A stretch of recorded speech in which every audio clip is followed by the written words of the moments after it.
wonderful to be together again and to be by this lovely wood stove. Tonight I can hear the rain pouring down all around, and the fire is brighter than ever and hotter than ever. And my gift to you is that tonight we will finish our story. I believe we have a few more chapters to go, but you will hear them all now. In this little place there is fire and there is quiet. In this little place there is more than you can see. In this little place there is you and me and story. Hush now, everyone. Now it's time to see what comes.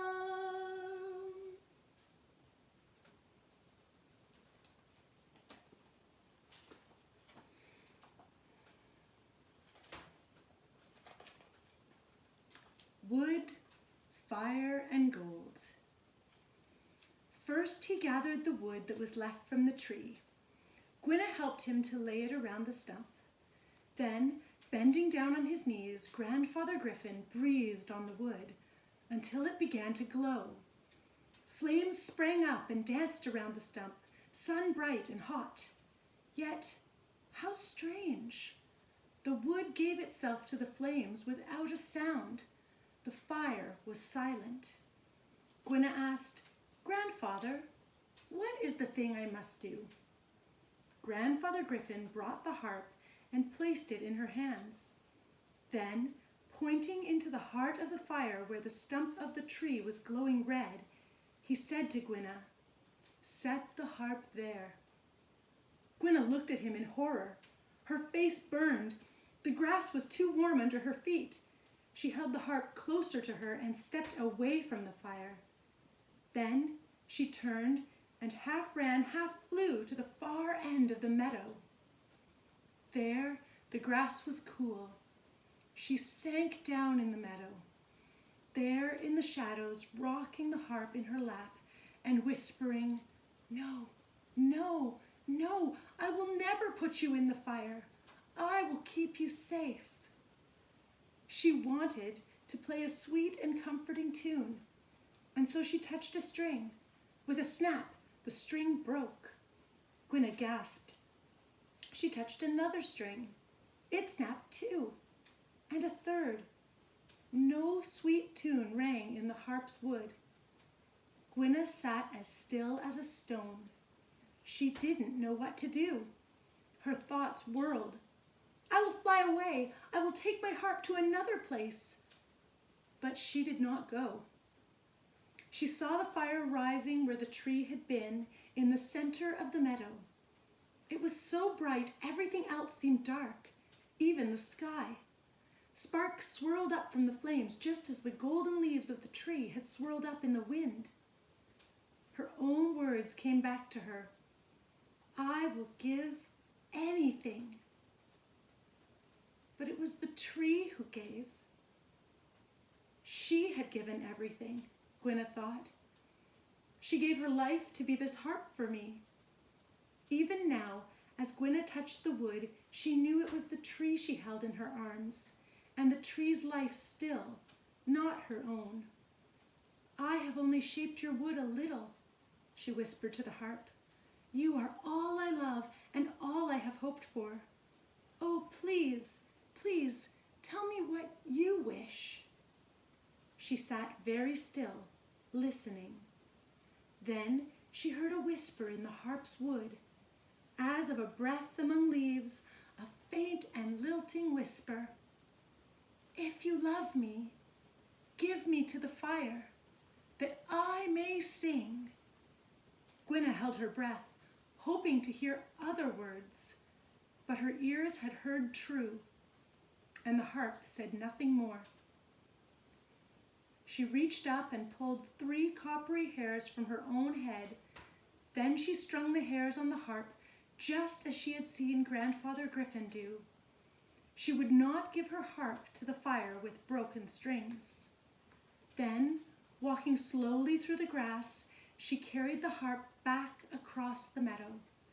Grandfather Griffin stood by the fire, waiting quietly. Without a word, Gwinna stepped closer to the flames, her hands trembling.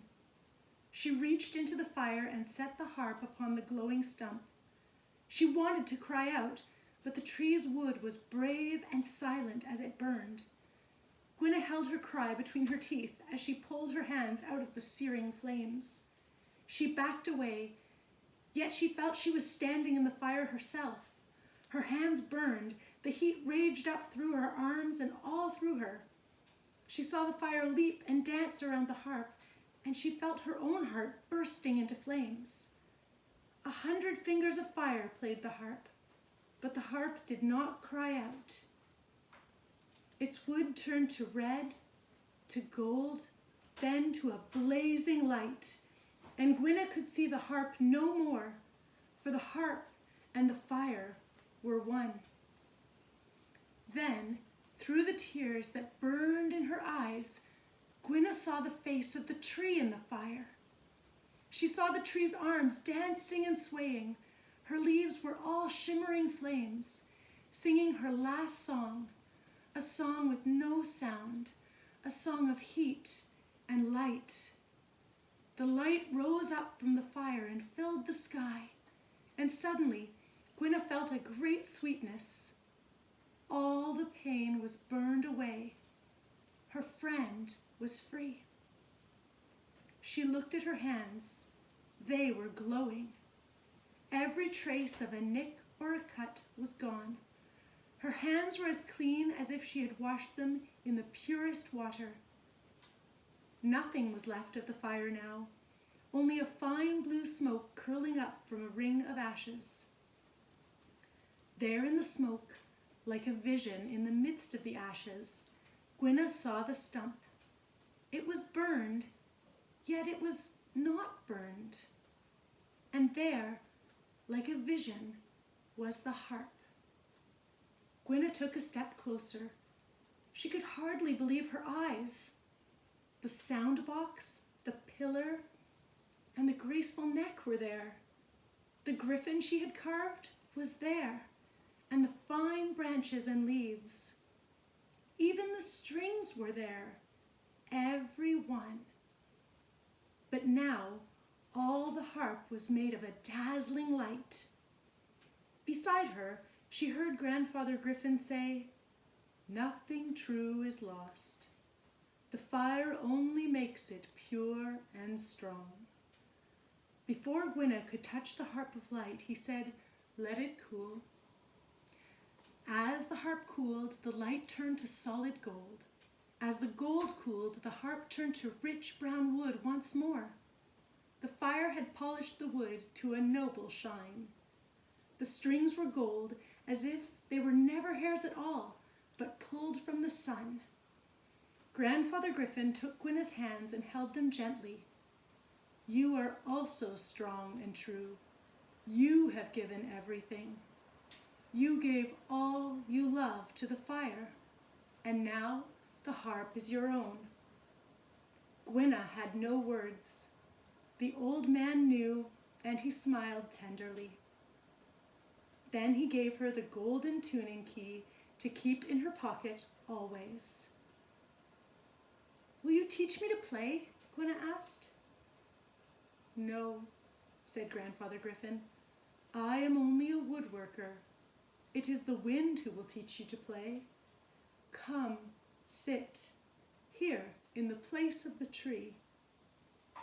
He lifted the harp from the stump. Gwinna untied the work apron she wore and stepped through the ring of ashes and sat upon the stump. She felt as a princess feels coming to her throne for the very first time. Lights from the fire still shone in her coppery hair. Splendid new feathers had grown in place of the old. But Gwinna hardly knew it, as she folded her wings behind her and smoothed the green velvet dress over her lap. Grandfather Griffin gave the harp to her. The wood was warm in her hands. Gwinna set the harp between her knees and pulled it back to rest at her shoulders. When she looked up, her eyes were clear as sunlight in green water. Then Grandfather Griffin said, "Fingers of light, fingers of wind, let the song of the harp begin." And then the wind came.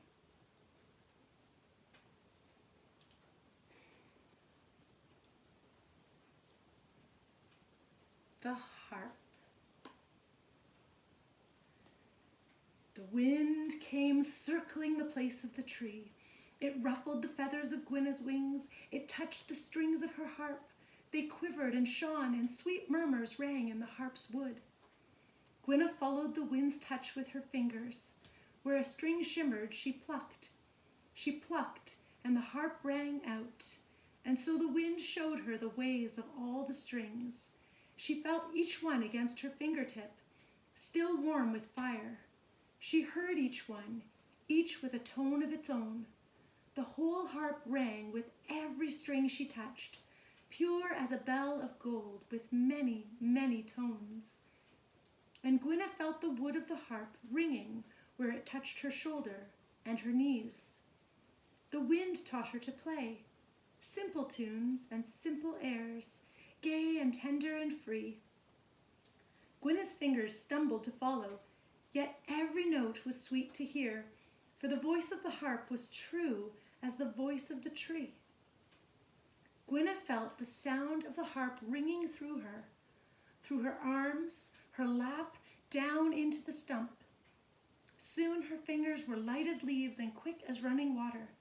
Dancing on the strings, she and her harp were one. She sat on the stump like a bird lost in its song, and she saw nothing else around her. She did not see Grandfather Griffin sitting down in the grass. She did not see his face shining and changing as he listened. She didn't see him in the face of the young man, not much older than herself, a princely young man who gazed at her, enchanted. She did not see the feathers grow like a robe of sunlight upon him, and the wings and the tail and the talons, until he was a noble griffin again. She saw only the light of the strings where her fingers danced with the wind. She did not see the shoot of green that grew up from the roots of the stump. Up through the ashes, up and up it grew behind her, swaying with the music of her harp, growing taller and reaching out with arms, not only 2, but 100 and more, branching again and again. She did not see the radiant buds everywhere above her. She did not see the many petals unfolding. Then, with the last notes of its song, the wind swirled up from the harp and stirred the tree. Gwinna heard the sound of 1,000 sighs. A fragrance showered down around her, and Gwinna breathed it in. Only then did she look up from the harp. Then she saw the griffin lying in the grass at her feet and the cloud of white blossoms over her head. "Can it be?" Gwinna whispered. Turning, she saw the face of the tree smiling down at her. "Ah," sighed the tree. "I felt a strong wind just now, all the way to my roots. I felt a song, and I could not stay below any more. See, I am here. I am new." Already, the tree wore a gown of moss. There were new twigs and ferns and snowy blossoms on her face. Her brown cheeks were smooth as before. Gwinna looked up into the tree's eyes. She was the same tree. Yet now she was more than a girl. It is you," Gwinna said, gazing up in wonder. "You are taller now, and even more beautiful." The white petals drifted down into Gwinna's hair. "So are you," said the tree. Lifting her harp, Gwinna stood and opened her wings in joy. "Oh, sister tree," she said, See what a gift you have given me. Now I sing the songs of the wind with my own hands." There was a new lilt in her voice. She felt a tingling in her wings, and she could hardly keep her feet on the ground. "Now I can give the songs of the wind to everyone I love, my brothers, my sisters, grandmother, and she stopped. How long have I been away? She wondered. How long? A year? Or only a day? Gwinna did not know. It might have been forever. The green meadow was home to her now. She turned to the griffin who sat like living sunlight there in the grass. She turned to the blossoming tree. She didn't want to leave this place, nor these two friends. "I want to stay with you and never leave," she said to them. "But I must go. I made a promise. I hope I'm not too late." "Gwinna," said the griffin, "now you are free to come and go like the wind." She set her harp on the stump for a moment under the tree. Then she went to the griffin and put her arms around his neck, pressing her cheek to his breast. Under the feathers she heard the deep drum of the griffin's heart. "I hope you will come to the mountain again someday," he said. "You are dearer to me than you can ever know, and I am here always." Gwinna thought she saw a tear in the griffin's eye. As he rose up on his lion's legs, the tear fell to her brow like a kiss. Spreading his mighty wings with a swish of his tail, the griffin flew up into the sky, higher and higher, until he vanished into the light, just as he had come. A sigh passed through the tree. "I too am always here. Here is where I have always been, and where I will always be." Gwinna asked her, "Will you be lonely?" "No," said the tree. "Now I will never be alone." Her blossoms stirred. "Though my roots are here, I will go with you, for I am with you in the heart. See what a gift you have given me. Now I too shall fly, and wherever you go, when you play the songs of the wind, I will sing too."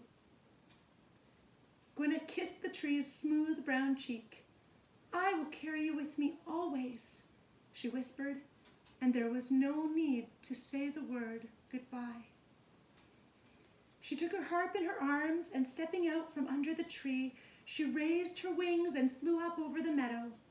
Below, the white flowering tree seemed to grow smaller and smaller.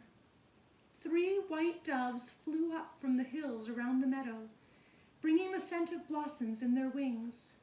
They flew with Gwinna up through the clouds until the sky grew dark. "Coo," they said, "coo." Then the doves returned to the wide green land below.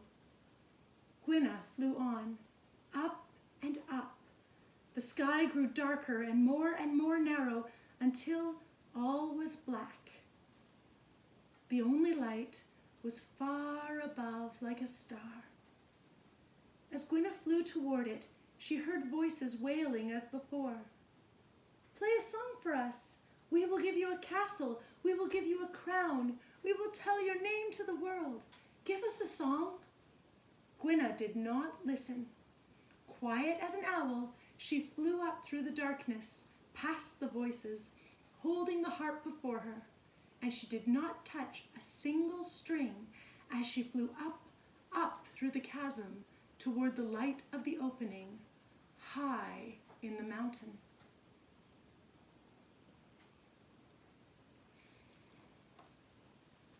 A year and a day. Once again, Gwinna stood on the highest crest of the mountain. The ice was so cold it stung her feet, but she smiled to think of her shoes, left in the green grass below, forgotten. No matter the cold, the sun was high above her head, and all the sky was blue. This is the center of the world, she thought. From this place I can go anywhere. Every way she looked, the ring of the sea and the sky was the same, with no beginning and no end. She could not tell which way she had come or which way to go. Lifting her harp, she called out to the wind, "O wind, please come and play in my harp, so I may know my way." Then 4 winds blew, each from a different way. Gwinna turned to hear each one on the harp. One wind hummed in the highest strings. Another wind played up and down, a merry laughing sound. A third wind whispered of castles and crowns, and the last wind played in the lowest strings, murmuring, "Hoo, hoo." Gwinna knew which way to go then.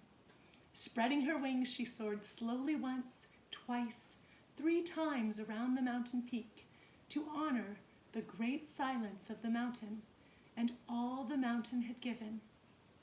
Then she flew out over the sea, holding the harp before her. She flew and flew, riding the air like a seabird over the waves. Playful sea winds came and went, lifting the spray from the waves to touch her feet. Gwinna held the harp steady, listening to the winds and the strings, learning the songs of the sea by heart as she flew. Then at last she came to the sea's end, where the gulls cried and the waves rushed to the shore. She did not stop to rest, but flew on and on toward the hills and valleys of home. But oh, what a sad lament the wind played in her harp as she flew. The strings shivered, the wood of the harp rang with sighs, and all the land below lay in a wintry sleep, like an old, old woman, too weary to wake again. There was not even a blanket of snow to keep her warm, only white ribbons of ice, the frozen rivers and streams. A thin gray mist lay over the hills like a tattered shawl. Grandmother must be sleeping too, at home in the grotto, Gwinna thought, with the animals and Tobin. I hope they are keeping warm. She flew on a little faster. Her wings were strong and silent, but the chill of the land swept over her face, her feet, her hands. The sun went down behind the mountain, far away. Dark shadows of dusk drew over the empty fields below, over a winding road, over a village. But Gwinna saw no smoke curling up from the chimneys. She heard no clatter of pots and pans in the streets, nor did she hear any owls calling from the trees. Over the dreary woodlands she flew, over the dark forest, until at last she came to the old meadow. She glided down to land by the crag, and the frozen leaves on the frozen grass crumbled under her feet. Winter has been here too long, she thought, too long. She hurried into the forest, through the black columns of trees. She could see as well as an owl. She came to the grotto and pushed the ivy curtain aside, calling, "Grandmother, grandmother, are you awake? I am here." There was no glimmer of silver light in the grotto. It smelled dimly of leaf mold still, but the water that once trickled from the stone was frozen. There wasn't a sound. Gwinna looked all around in the darkness. Grandmother was not there, and there were no wolf puppies, no brother bear, no fox, no rabbits, no deer. Slowly, Gwinna set her harp down in grandmother's empty chair. Then, on an old root by the bed, she saw one small, pale shape. Tobin! One eye blinked open, then another, 2 gold moons, midnight in the center. Gwinna wanted to laugh and cry all at once. "Tobin, you're here!" He bobbed his head and shook his wings and flew to Gwinna's arm. "Hoo, hoo, hoo." "Oh, Tobin," she said, stroking his soft feathers. "I am so happy to see you." But where is grandmother? And where are the others? Tobin walked up and down Gwinna's arms. Hoo, hoo, hoo, hoo. Slowly and drowsily, the other owls appeared in the branches above. When they saw Gwinna standing there, they flew down into the grotto. We have missed you, hoo-too. We thought you forgot us. We thought you were lost. It has been so cold, so long. Gwinna asked them. How long? A year and a day, said the great grey owl. Woo! Gwinna held her hand over her heart. Her voice trembled. Where is grandmother? Tell me, is she with the stones? The owls only answered, Pooh. Where? Gwinna asked. Where? We don't know, said the owls sadly. We don't know. Their voices rang with a low thrumming sound in the strings of the harp. Whirling around, Gwinna took her harp and said to the owls, Come with me, all of you, come. We're going to look for her. So the owls roused themselves and they flew with Gwinna out over the forest into the moonless night. Tobin flew close beside her. The owls called and called. Gwinna looked and looked, but nowhere in all the forest did she find a faint silver glow. At last they came to a hillside where there was a house of stone. Grandmother? Gwinna called. Grandmother, are you there? The owls flew to the chimney, the stone gables and eaves. Gwinna set her feet on the frozen ground. I know this house, she whispered. The stone door was neither open nor closed. Mist hung in the doorway. A cold shadow crept into Gwinna's heart. Mama? Papa? No one answered. Slowly, Gwinna folded her wings, holding her harp close. She stepped inside the house. Tobin followed. The house was dark as the night outside, and just as cold. In the darkness, Gwinna could see the floor, the table, the bread on the table, even the wood in the hearth, all of stone. Tobin flew through the house looking for grandmother. She was not there, but Gwinna saw two figures wrapped in ribbons of mist. She set her harp on the table.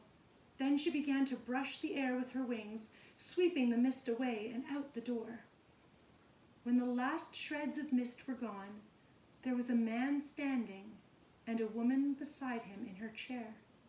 They were still as two statues. Tobin perched on the man's head, but he did not stir. Gwinna touched the cold stone at his sleeve. Papa, I am here. She kissed the woman's fine carved hair. Mama, I am here. Only silence greeted her. Their eyes were closed, their hands pressed to their ears. All was just as it was the day the owls came for her, so long ago. Tobin flew to perch on the mantel shelf. He closed his wings and watched. Gwinna stood listening to the silence. There in the corner, under a stair, behind a cupboard door, she heard the last dim echoes of Mama and Papa's words. Do not listen, do not look, be still as stone, don't be afraid, we will never let you go. But I have gone, Gwinna said, and I have come back again. There was no reply. Their own words had cast the spell that bound them in a sleep of stone. Gwinna knew they might never wake again. She looked at her Mama and Papa in sorrow. Her heart was too heavy even for tears. Oh, Tobin, she sighed. What can I do? She sank down on the stool her Papa had made for her. How small it seemed. Yet somehow as she sat there, she thought of the stump of the tree. She took her harp into her lap. The wood was chilled. She began to rub it, warm it with the hem of her velvet dress. And Gwinna knew that within the wood was gold, and within the gold was light, and within the light was a voice pure and true. Before all song is silence, she thought, even the silence of stone. She took the golden tuning key from her pocket and carefully tuned every string.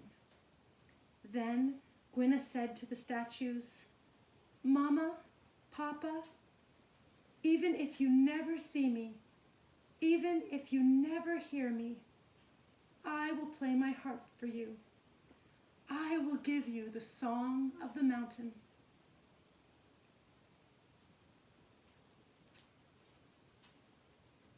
The song. The golden strings shone in the dark as Gwinna began to play. A song flowed from her harp. The song washed against the walls like sea waves. It danced around the statues like the wind. It fluttered through the house like birds singing the tunes of many, many leaves. Gwinna's hands glowed. Her fingers danced on the strings, bright as fire, and the harp sang out with one pure voice of the tree. Her song rose from the harp and filled the house with light, and cold gray shadows passed from the walls. Tapping, tapping her bare foot on the floor, Gwinna played with a touch so light, every note fell as a drop of golden rain. The rain of light fell everywhere, on everything in the house. It drenched the table, the floor, the chairs. It soaked into the stone. It poured down on the head of the man and woman, over their faces, over their hands. It filled the stone apron in the woman's lap and overflowed. It dripped down on the man's stone working shoes. Then softly, so softly, it seemed part of the song itself, the man's foot began to tap on the floor. And under her skirt, the woman's foot was tapping too. The door swung open, simple wood again. Flames leaped up from the wood in the fireplace. The song poured down through the wooden planks in the floor and rippled out through the walls. Then, at last, when Gwinna's hands were still and she looked up from the harp, she saw the man lifting the woman from her chair as if to dance. Echoes of song still rang in the room. Gwinna's mama and papa were smiling. Their cheeks were rosy, their eyes open wide. Turning, they looked at her in surprise. "Who are you?" Gwinna was so surprised herself she could hardly speak. "Mama, Papa." Then they knew her. "Gwinna," they said, "our girl." She set her harp aside and stood to greet them. "But you are more than a girl. How can it be? Only a moment ago we closed our eyes." "No, Mama, no, Papa," Gwinna said. "It has been a long time." She kissed her mother's soft, warm cheek and hugged her father, tears of joy streaming down her face. Gwinna's mother touched the feathers of her wings. "How beautiful they are!" And she touched the green velvet dress. Gwinna's father touched the harp. His woodworker's hands traced every curve, the delicate lines and the griffin. "This is finely made," he said, "the work of a master."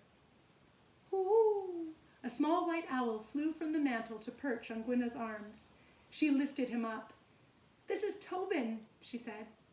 Just then there was a knock at the door. Though the door was open, Gwinna's mother went to see who it was. She made a deep curtsy in the doorway. "Mother of the owls," she said, "if you have come for your child, see, she is here."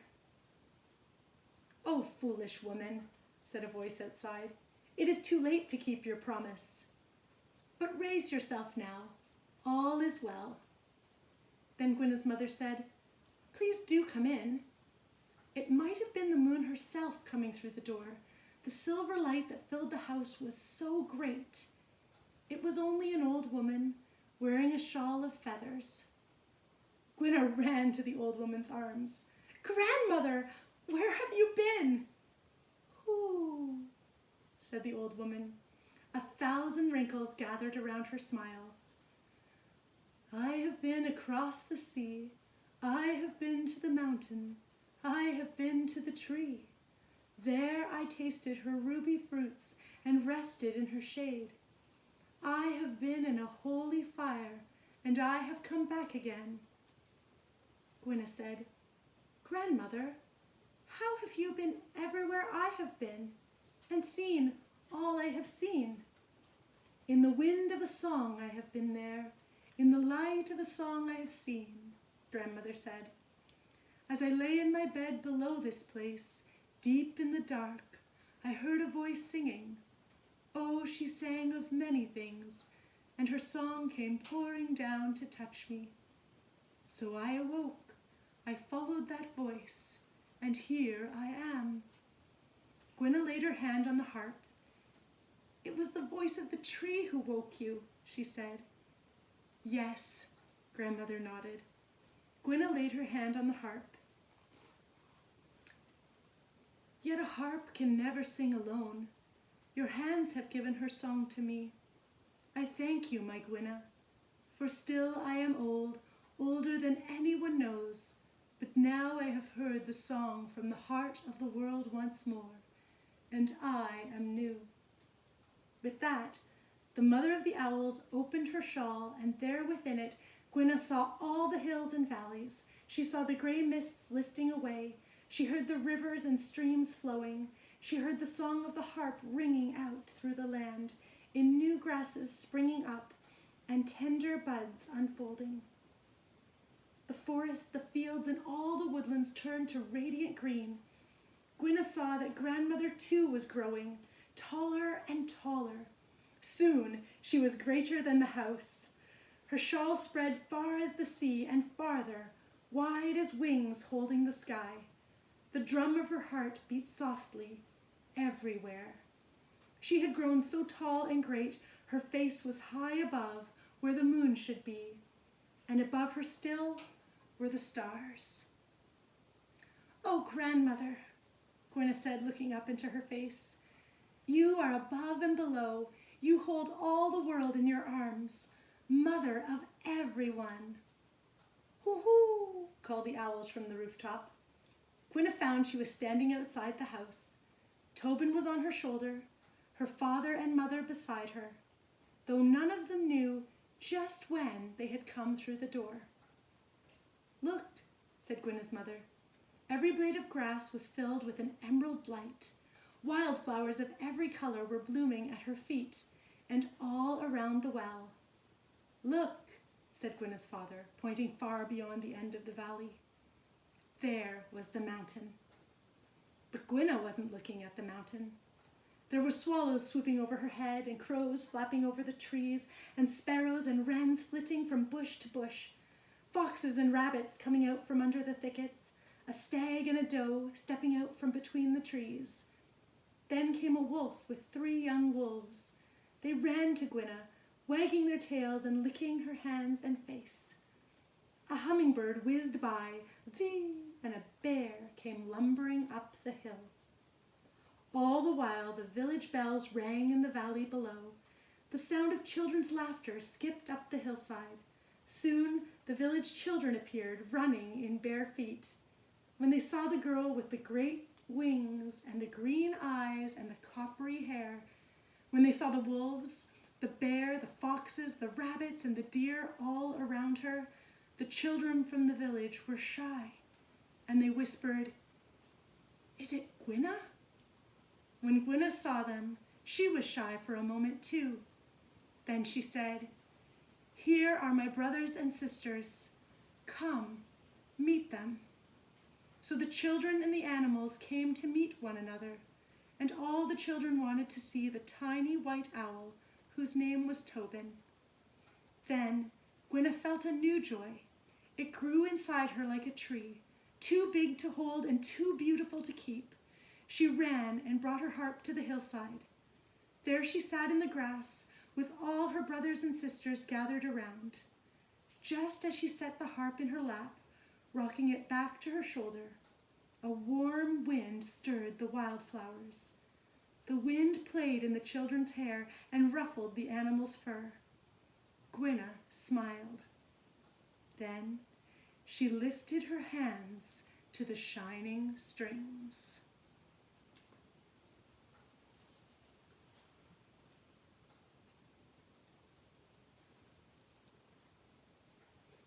In this little place there is fire and there is quiet.